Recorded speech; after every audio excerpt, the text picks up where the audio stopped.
Here's how to find your Google two-step verification backup codes. Now, I have my iPhone and my Android. I'm going to walk you through the exact steps to be able to get those verification codes and regenerate them or even delete them if you no longer want it. So on my iPhone, I'm going to use the Safari web browser.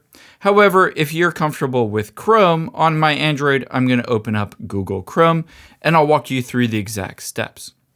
Now, within Safari, let's tap on google.com.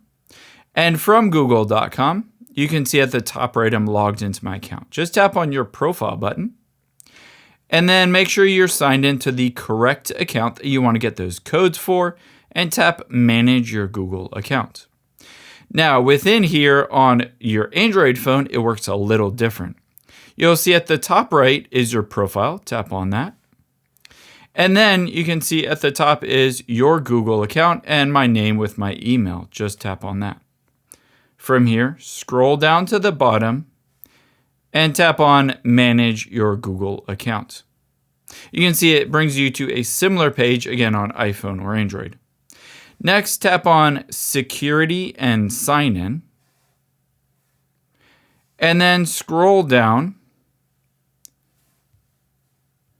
until you see towards the bottom backup codes. Here you can see backup codes. If you don't see it there, you might see it under the you can add more sign-in options. Tap on backup codes on either phone.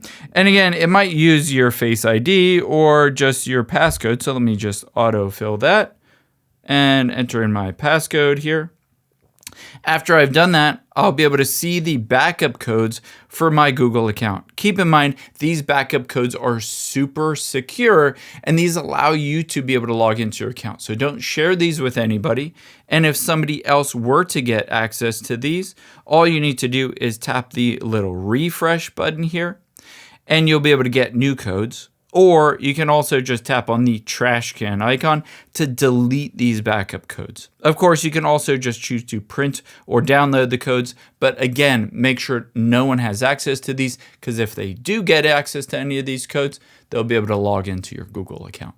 I hope this helps. If you enjoyed this video, check out the video over to my right. I think you'll really like that one too. And thanks for watching.